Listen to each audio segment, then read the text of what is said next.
bismillahi rahmani rahim alhamdulillahi rabbil alamin alhamdulillah allahumma salli ala sayyidina muhammadin wa sallim. assalaamu aleykum wa rahmatullahi wa barakatuhu. mbokk jullit yi mbokk soppe yi ci yàlla ak sayyidina muhammad sallallahu alayhi wa sallam ñu ngi leen di nuyu bu baax di leen ziyaara di leen baalu xaq te di leen baal te di ñaan yàlla mu boole ñu baal di ñaan yàlla mu fayal ñu sayyidina muhammad sallallahu alayhi wa sallam gën gi fay waaye fayal ñu tamit jàmm. sunu xel day dem ci jàmbaar lislaam yëpp ñi nga xamante ni ñii seen alal lañ joxe ci lislaam ñii joxe seeni njaboot ñii joxe seeni deret ngir lislaam taxaw loolu nag réew mu nekk soo fa demee am na ñu ñuy tudd di leen màggal di leen jox cër di leen bàyyi xel di leen xormaal di leen fàttaliku ngir seen taxawaay bu ñu am ci lislaam waaye kii nga xamante ni moom la ñuy bëgg a wax ci moom ñaari kàddu yàlla subhanahu wa taala dogal na ni waxuma la sax réew waaye tout un continent toute une umma dañ koy puukarewoo kooku mooy kan mooy al Cheikh Al Hadj Omar Al Fouti radiyallahu anhu nga xamante ni incha allah ci mois de février bi ci la ñuy fàttaliku réeram gi mu réeroon Jox Jagara donc nag wala yu yàlla fu ñu tollu mbiram yàlla da ciy feeñal ay yëf feeñ googu yàlla da ci feeñal ay mbir dina am ñu ci yëkkati ko ba faw ndax cofeel ak orma ak respect ak mbëggeel bi ñu am ci moom waaye ñu bëri tamit soo wattul danañ ca gaañ ndax ñàkk xam ak réere ak ñàkk jox ca yéen ñëpp yéen a ñoo bokk xamandoo ñun ñëpp ñoo bokk xamandoo jamono yi yëpp ñoo ngi waxtaane benn pàcc bu am solo ci dundu Cheikh Al Hadj Omar Al Fouti radiyallahu taala anhu ndax Cheikh Omar kenn mënu koo wax te waxoo jihaad mooy xeex bi mu xeex ci lislaam tuur deret ngir jëm yàlla ngir kàddu yàlla yëkkati ñu bëgg a réfléchir ak mbokk yi ci l'arme wala les armes de Cheikh Omar le sabre ou bien les sabres de Cheikh Omar parce que Cheikh Omar amul woon benn sabre ay sabre la yoroon te sabre yooyu aussi mbokk yi li ñu xamul mooy jaaseem yooyu sila li wala tukulóor di wax ci silaama jaaseem jooju jaaseem yooyu dafa am ñaari façon am na ay jaasi yoo xamante ni weñ la comme bii ñuy wane ci télé bi mais am nay jaasi leer yu mu yor bantam yooyu mu daan yor am na bantu garab waaye am na tamit ay bantu leer yu mu yoroon bantu yooyu wala bantu boobu sax laay wax pour wax di jeex bant la boo xamante ni yonent yi jiitu woon yëpp kenn ku ci nekk da nga ko yoroon ki ci gën a siiw nag ci téye ko muy Seydina Moussa alayhi salaam ki ci gën a siiw mooy Seydina Moussa alayhi salaam waaye bant boobu moom la yonent bi doon sàmmee bant boobu bi muy dem moom la jox gaa yi ñu koy jokkalante ba mu tegu ci loxo al Cheikh Al Hadj Omar Al Fouti waaw bant boobu nag lépp a gi ci Seydina Moussa bi ko yàlla waxee ne ko maa tilka bi yaminika yaa Moussa te yàlla li mu koy laaj moo gën a xam waaye am na lu mu ñu bëgg a jàngal mu ne ko hiya asaaya atawakka'u alayha wa ahussu biha ala ghanami lu mu ca teg Cheikh Omar wa liya fiha ma ahribu ukhra mu ne sama bant la kon bantam la atawakka'u alayha ci lay sukkuut wa ahussu biha ala ghanami sama jur gi ci laa leen di fàqalee lu ñu lekk waaye mu ne ko am naa ci yeneen njariñ am na yeneen utilité yu ma amal loolu junj la utilité yooyu moom la góor yàlla yi di wër ma aari bu uxra yooyu moom la ñuy wër waaye ku ko gëstu ba gas ko bu baax dañ cey fekk Cheikh Alhaaji Omar al Fouti ndax ñun ñëpp moo leen doon su ko defee kon yatam woowu di armam moo tax ku wax yat wi di nga wax arme ba mooy jaaseem waaye ku wax jaasi ji yaa ngi wax yatoom kon ñoom loolu tubaab yi mënuñoo def différence boobu moo tax ñu bëggoon ci ñu réfléchir ci tuuti réfléchir laa wax de ñu xalaat ci ñu gëstu ci yatu Cheikh Omar boobu ci arme Cheikh Omar boobu ndax Cheikh Omar dafa am relation bu doy waar bu mu am les armes parce que téereem bi gën a siiw ci àdduna ñu gën koo xam nu mu tudd rimaax rimaaxu xisbi rahim ala nuxuri xisbi rajim rimaax boobu mooy plurielu rumx mooy lance donc lépp lu bokk ci lance ak jaasi ak fitt ak yu demee noonu Cheikh Omar dafa am relation ak ñoom waaye dama ne la sànq am na relation am na arme yoo xamante ni arme spirituelle la ak arme matérielle yi mu am su ne rimaax ba ñëpp yaakaar ne ay xeej la ñu ñëw fekk fa ay alquran ak ay hadis mu tojee ko nu kenn musta dégg nekk loolu moom mooy ay arme mooy arme spirituelle yi waaye soo demee ci terrain de guerre bi tamit ba champ de bataille bi da nga fa fekk Seydi Tall ci loxo bu tedd bi mu yor jaasi jë yonent yàlla Muhammad yoroon mu yor ko ci loxo bu tedd bi di xeex noonu yàlla yi loolu adduna yëpp xam nañ donc li ma bëgg a wax foofu mooy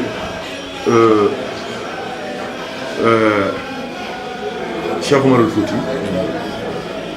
radiyallahu anhu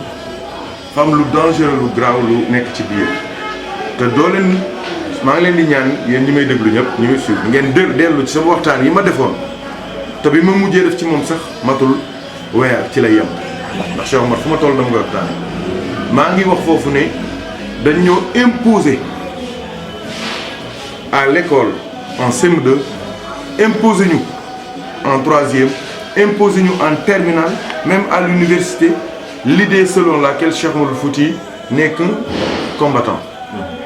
est-ce que xam ngeen ni ba tey projet boobu mooy continuer waaw lan moo tax déglu leen baax li may wax dama ne dañuy réfléchir dama ne lan moo tax Cheikh Omar Fouti bind lu ma juróom-ñaar téeméeri téere te liñ ci jot mu siiw matul fukki téere liñ ci yor te moolaguñ ko nit ñi jot ko àggul ci juróom fukki téere waa léegi ana juróom-ñaari téeméeri téere bi wala ana waa léegi sax nañu wàññi ana juróomi téeméeri téere bi lan moo tax ñu bàyyi ay téereem yëpp ay manuscrits ay yu mu bind ci loxoom bu tedd bi di ay xam-xam yu amul fenn ci kaw suuf lan moo tax ñu bàyyi fa yëpp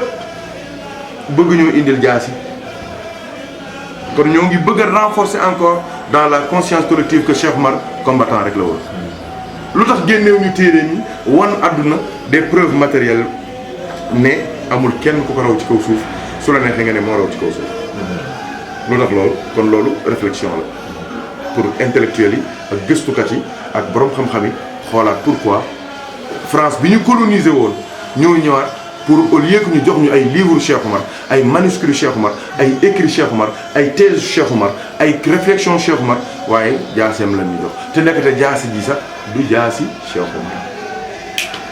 loolu dinaa ci ñëwaat léegi prouver ko ba mu leer naññ ne du jaaseem ndax jaasi jooju bala nga xam jaasi ji da ngay xam jaasi baatin ji te jaasi baatin ji junj naa leen ko même mesure bi muy mesurer 1m20 yooyu am na lu muy junj waaw te mooy 12 xarafu laa ilaha illallah rek jaasi ji laa ilaha illallah la muhammadu rasulullah jaasi ji mbóot la moo xam ne jaasi la joo xamante ne doo ko sampee doo ko tegee nii jaru nga koy wéer foo ko def mu taxaw kooku jaasi kese la jaasi Cheikh Omar foo ko teg mu taxaw foo ko teg mu taxaw ci jaww ji sax doo ko tegee mu taxaw soxlawul nga koy wéer jaasi jundul wéer la soxlawul wéeru te jaasi jooju moom la yonent bi sallallahu alayhi wasallam daan taxaw ci madinatu munawwara yor ko muy ab bant gaa yi gis bant ndekete jaasi la ci yonent bi moo yor bant ba waaye Cheikh Omar moo yor bant ba xam ni bant bi du bantu kase. Cheikh Oumar su waree xutba moom lay téye nii ci ñaari loxo bi tedd yi gis nga nii la ko doon def téye ko bu wóor téye bii mooy bant bi mooy li ci suuf li ci kaw mooy jaasi ji mooy téye ji du lépp ne tekk ma wax yàlla nee na yonent nee na waaye su xeex jotee dama naan rucceer sama loxo ndeyjoor bi moom laay def nii rek mu génn di jaasi waaw fii soo xamul nag da ngay may gars yi ñu doxal tuuti nag wax dëgg yàlla Seydi Tall radiyallahu taala anhu Cheikh Oumar certes c'était un combattant xeexkat la woon dégg ngeen li mu def ci l'islam yëpp loolu moo tax pour être vraiment scientifique ñu nekk ci sunu thème comme il le faut moo taxoon ma bëgg ñu gëstu lan mooy importance su arme ci ab combattant lan mooy importance su arme ci combattant parce que yonent bi sallallahu alayhi wasallam dafa wax ne ad-du'a silahul mu'min jullit armam mooy ñaan ku ko bàyyi yàlla mbugal la yàlla dumal la su ko defee loolu laa bëggoon ñu bokk gëstu ko mooy importance su arme ci combattant loolu du ñu indee importance su arme ci combattant ak arme dinañ xam ni li ñu bëgg a gëmloo réew mi bëgg la koo gëmloo l'islam bi bëgg koo gëmloo njabootu Cheikh Oumar loolu amul du wér ndax Cheikh Oumar c'est un vrai combattant am na ay thèse de doctorat yu ñu def ci lan mooy la capacité les performances militaires de Cheikh El Hadj Oumar et un vrai militaire n'abandonne jamais son arme. Cheikh Souleymane Owen Ndiaye daf mel ni loolu am na loo ñu ci mën a dolli. waaw pour dëggal li nga wax rek. pour dëggal vraiment seen li ñoo jéggi bu baax waroo wax sax ci teg baat mais pour dëggal li nga wax arme ci combattant arme c'est pour combattre boo amul arme doo combattre léegi Cheikh Oumar armam tubaab bi dañ ko jël d'après gars yi di wax te arme bu newatul ci yow rek tu es foutu maa ngi jégalu na ci terme c'est militaire. Tu es foutu ñun d'après suñu formation def nañ formation à Bangou mais dañ daan dem combat ci àll bi mais buñ tëddaan ba guddi nii gars yi dañuy ñëw rek mooy ñi nga xam ne buñ ñëwee gis la ngay nelaw ñu jël sa arme dem. mooy caporaux yi. waaw caporaux yi dañuy ñëw jël sa arme dem léegi nag bu ñu xëyee ñu ne la ana sa arme ngay nakki nakal boo war nag dinañ la duma yu baax mujj gi dañuy jël seen arme ñu dugal ko suñu tubay lañ koy dugal takk ko xam ne bu ñu ñëwee du ñu jël arme bi loolu mooy wan ne sa noon bu ñëwee bu gisul sa arme moom du ko mën a jël waaw loolu daal di dañu amoon lu doon dëggal ci sëñ Mor lu doon wax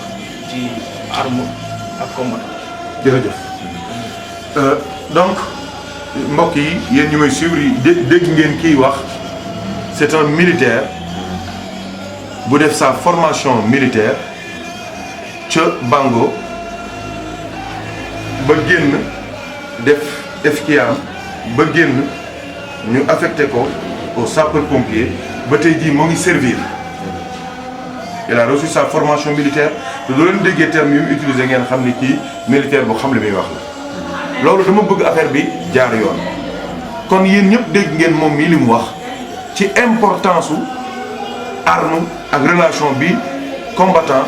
ak relation bi mu am ak arme te le combattant mu nekk kurde mu nekk irakien mu nekk ci temps wu Lat Joor ak mu nekk ci temps wu Yonent bi sallallahu alayhi wa sallam mu nekk ci temps wu Seydina Moussa ak temps médiéval le combattant c'est un combattant c'est les armes qui diffèrent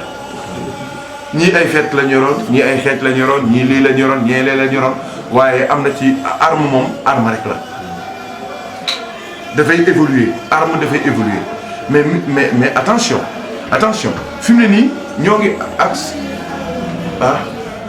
sono amital ñu ñëw waaw bismillah dinaa ci ñëw léegi loolu dinaa ci ñëw léegi léegi xam nga téléphone yu bees yi nu mu tudd waaw ñoo ngi koy wooye ci anglais smartphones lan mooy smart mooy intelligent mooy des téléphones intelligents mooy lan dañuy anticiper say tey jii dooy bëgg a bind doo bindee Serigne Mor nga bind SER rek mu indil la Serigne ci kaw nga tapé soo bëggee bind je vais à rek mu bind l'école moom moo la ils anticipent. C'est des téléphones intelligents day xam fi nga nekk da lay localiser da lay léeg-léeg sax day alerter ses médecins mais léegi tamit noonu la amee li ñuy wax des armes intelligentes smart weapons dafa am na fi ne nii ñoo xamante ni c'est des lieutenants de l'armée américaine te mosuñoo génn Amérique c'est des nan la leen di wooyee des gradés ak des diplômés de guerre wala am na nu leen di wooyee neneen mooy ñu gërëm ci guerre te wallaahi génn ñu Amérique lan lañ def ay drone la ñuy dawal di yabal drone yi ñuy dóor noonu yi di leen daaneel kon arme mosu fee ñàkk dafa évoluer rek changer d'accord yaakaar naa dégg ngeen militaire bi li mu wax donc militaire taalibi tijaan ak kursam militaire ak kursam ak armam c'est la même chose Cheikh Omar musta tàggali koog kursam bu tedd gi waaye Cheikh Omar musta tàggali koog armam te dama ne gars yi nañ réfléchir laa wax buñ topp émotion bi yeeg ak coow yeeg werante yi waxuma loolu de dama ne nañ réfléchir nan lañu yow mais attends sëñ bi koo xeexal mu yor say daal moo la gañe koo xeexal mu yor say arme moo la gañe xel loolu la xel nangu kon léegi lan la ñu bëgg a gëmloo Cheikh Omar a été vaincu loolu la ñu bëgg a gëmloo moo tax dañ ko vaincre ba jël ay armam kon loolu sax ëpp na sax victoire c'est même une humiliation loolu la ñu bëgg a gëmloo et c'est faux et c'est faux c'est archi faux c'est archi faux wax naa leen ne leen ñoom ñooñu kenn da cee antanul arme baatin bi kooku jarul wax ndax arme baatin bi wëlu yi sax du ñëpp ñoo koy gis ñëpp a ko xam dégg ngeen yi code yi ma leen ci jox léegi nii ba mu leer ci loolu ci arme baatin bi arme zahir bi dama ne la du n'importe qui moo ko mën a téye ba mën ko yëkkati xanaa xamoon ni tey jii soo ko yelloowul doo demee di ko jéem a yëkkati day peser montagne mënu ko déplacer kon du arme Cheikh Omar donc loolu nañ ci def très attention dañ ñoo bëgg a nax deuxièmement arme boobu am na ay preuves yu wér dañ ne moo nga ca Bandiagara njabootu Cheikh Omar ga nekk foofu ca Mali ñoo ko yor loolu jeex na kon wax ji jeex na léegi kon léegi lan mooy question bi arme bii ñu jëlee France Le Havre indi ko indil ko waa Sénégal ban arme la ndekete arme bi suñu gëstoo ci histoire ñoom jël nañ ko beaucoup d'années après la disparition de Cheikh Omar 1889 te Cheikh Omar moo ngi dem lan 1864 at yi sax dafa sore surtout Cheikh Omar bu ndaw bu yoroon arme ci moom la ñu nangoo arme bii te kooku soo leen fàttali ko ci ginnaaw am nay jamono Thierno Mountaga Ahmadou Mountaga mii di def yitte ngir yaramam ñu delloo ko waa Sénégal mooy Abdoulaye Tall boobu ñuy wax moo nekkoon un haut officier de l'armée française le premier noir bi dugg biir Saint-Cyr man xam naa ko bu baax moo nga ca Paris ca wetu Versailles am na Sénégalais yu bëri yu dëkk foofu am naa man ñu ma xam ñu bëri foofu lañu formé woo kooku mooy premier noir ba fa dugg waaw attention histoire soo ko xamul da ngay def naan kon yëf yaa ngoog yaakaar naa leer na nañ te bëgguma dugg sax ci ay détails historiques waaye damay wax lu leer rek ñëpp dem kon nañ delluwaat ci réflexion bi moom tey loolu moo ma tax a jóg lan moo tax ñu bëgg ñoo delloo ab jaasi boo xamante ni kenn mënatu koo utiliser xanaa barkeelu ci kenn du ci dóor kenn du ci xeex kenn du ko jaay amul prix ndax lu njabootu Cheikh Omar laal amatul prix lan moo tax ñu indil ñu jaasi yi te indil luñ ñu plus de 500 manuscrits yu Cheikh Omar bind lu tax loolu kon léegi day dellu ci li ma waxoon ce grand projet bi ñu mus a am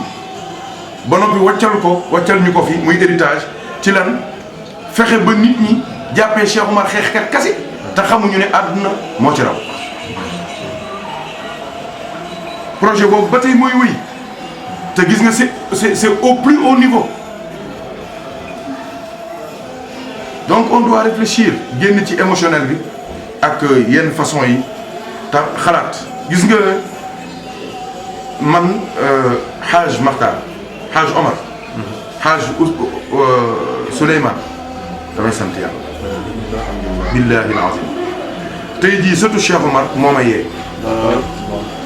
te fekk maa ngi fanaane ci sama xol ne lii war naa cee sànni kàddu ndax démb ba tey message yëpp a ngi fii su ma neexoon ma tegal leen ko sànq audio bi ci mujj moo ma gën a yëngal benn chercheur bu mag woo ma yabal doomam ne ko waxal sëñ Mor ne ko moom la ñuy déglu boobu ba tey ci jaasi Cheikh Oumar te fekk biig ci guddi biñ toogee fii wax naa leen fii loo xamante ni dañoo xëy suba sëtu Cheikh Oumar mooy Seydou Nourou Cheikh Oumar bu Thierno Mountaga Ahmadou Mountaga Cheikh Oumar def déclaration la ma waxoon fii ci guddi mu jaar fa mot pour mot bi ma boolee yëpp nag ma ne kon noppi waratul man li may waxuma ko mag ñi seen wàllu wéy na kenn mëntu leen dindi ci Cheikh Oumar kenn mëntu dindi ci Cheikh Oumar ci ñoom waaye ndaw ñi laay soññi pour ñu xam ni Cheikh El Hadj Omarul Fouti radiyallahu taala anhu wallahi jihaadkat la woon waaye wallahi borom xam-xam bu mel ni moom ci kaw suuf dootul am jeex na loolu rek laa bëggoon a leeral yal nañu yàlla boole jàppale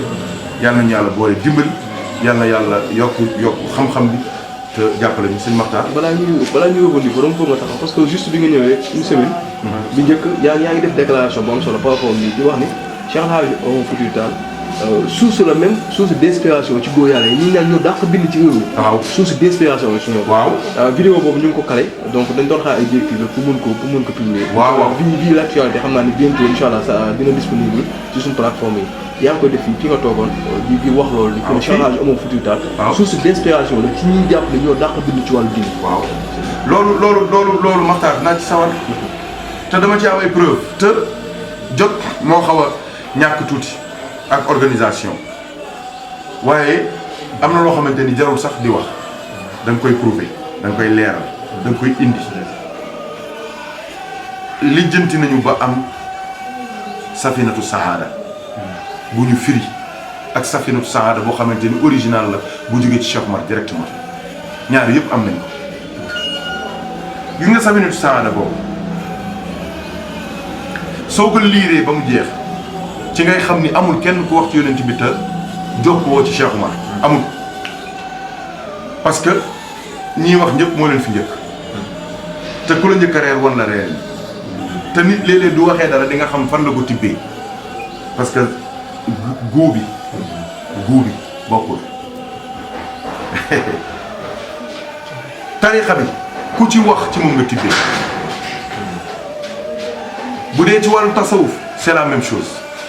bu dee ci wàllu Maolana Cheikh Tijani c'est la même chose ak yeneen domaine science yëpp amul benn boo ci dugg lu dul soo demee ci livre originalu Cheikh Oumar yi dénkaane Cheikh Oumar yi jàngalee Cheikh Oumar yi orientation Cheikh Oumar yi lu dul da ngay fekk ne lépp Cheikh Oumar waxoon na ko radiyallahu anhu gars yi nag suñ ñëwee dañuy jël benn baytu Cheikh Oumar exploité ko ba mu nekk ab téere te man su ma neexoon ma génne téere yëpp kenn ku ci nekk man la téere bi li ko inspiré mooy waxu sa Cheikh Oumar sàngam moom ci téereem sàngam moom ci ma page sàngam ndax loolu gëstu naa ko ba pare maa la ko wax kon nag ñun loolu la ñu war a liggéey fi mu ne nii jéem a génne le côté scientifique le côté chercheur